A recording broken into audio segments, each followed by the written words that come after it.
Hello दोस्तों, इस video में हम बात करेंगे स्टाइलिंग द कैरेक्टर के बारे में, यानी अपने किरदार के वेशभूषा के बारे में।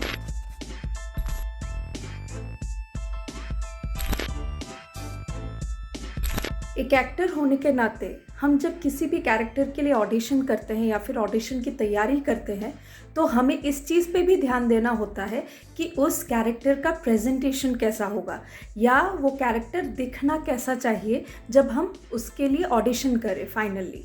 दोस्तों, जब भी कास्टिंग होती है तो आपके अभिनय क्षमता के अलावा इस चीज़ पे भी खास ध्यान दिया जाता है कि आपका जो लुक है या फिर आपकी जो पर्सनालिटी है वो कैरेक्टर से कितना मिलता जुलता है या फिर वो कैरेक्टर के कितने करीब है। और इसी वजह से ऑडिशन के लिए एक्टर्स को उन कैरेक्टर्स के लिए ही बुलाया जाता है जिनके साथ उनके पर्सनालिटी का या उनके लुक का कोई मेल हो।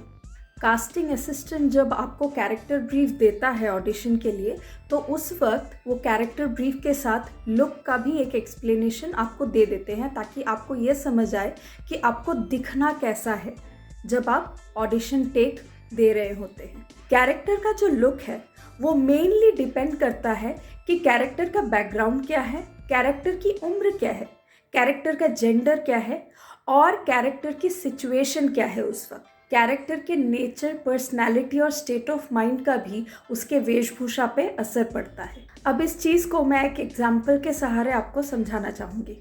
मान लीजिए कि आपको एक ऐसे कैरेक्टर के लिए ऑडिशन करना है जो कि 35 साल का एक आदमी है जो यूपी में रहता है और खेत में काम करता है। और सिचुएशन ये है कि अभी अभी उसके पास के ही एक खेत के एक और किसान या एक और खेत के मज़दूर के साथ उसकी लड़ाई हो गई या फिर हाथापाई हो गई, तो उसकी हालत क्या होगी उस वक्त? क्या उसके बाल सच में एकदम अच्छे से बने हुए रहेंगे? तो इन सारी चीज़ों का ध्यान आपको रखना पड़ेगा। ये किरदार बहुत गुस्से में है और वो जिससे उसकी भिड़ंत हुई, जिससे उसकी हाथापाई हुई, उसको ये बहुत बातें सुना रहा है, खरी खोटी सुना रहा है अभी। तो इस सिचुएशन में इसका लुक कैसे होगा ज़रा आप खुद ही सोचिए। तो जब आप इस कैरेक्टर के ऑडिशन के लिए खुद को सजाएंगे तो आपको इन सारे चीज़ों का ध्यान रखना पड़ेगा। शायद कोई आप पुराना कुर्ता पहन ले, शायद कोई पुराना गमछा आप डाल लें, या फिर शायद बाल बिखरे हुए हों, या फिर शायद क्योंकि वो एक बहुत ही अमीर बैकग्राउंड से नहीं है या फिर थोड़ा परेशान है तो उस हिसाब से शायद उसके थोड़े से डार्क सर्कल्स हों। तो ऐसे ऐसे करके आप अपने कैरेक्टर को सजा सकते हैं ताकि वो ज़्यादा से ज़्यादा जो कैरेक्टर है उसके करीब लगे, आप ज़्यादा से ज़्यादा उस कैरेक्टर के करीब लगे जब आप इसको परफॉर्म करने जाए। तो मैं एक और कैरेक्टर का एग्जांपल देना चाहूँगी।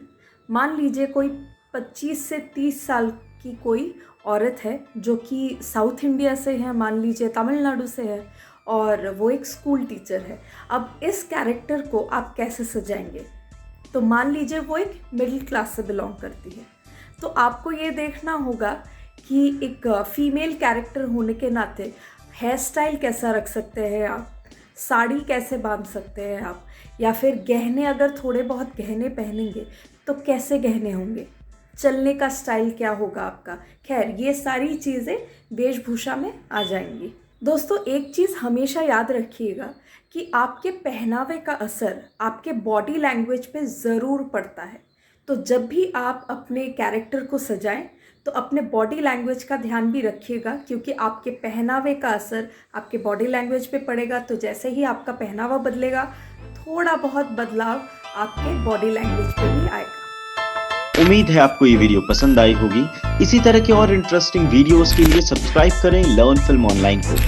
और अगर आप हमारे 3 मंथ या 1 ईयर डिप्लोमा प्रोग्राम में एनरोल करना चाहते हैं तो डाउनलोड करें लर्न फिल्म ऑनलाइन का एंड्रॉयड एप्लीकेशन या फिर विजिट कीजिए www.learnfilmonline.com पे।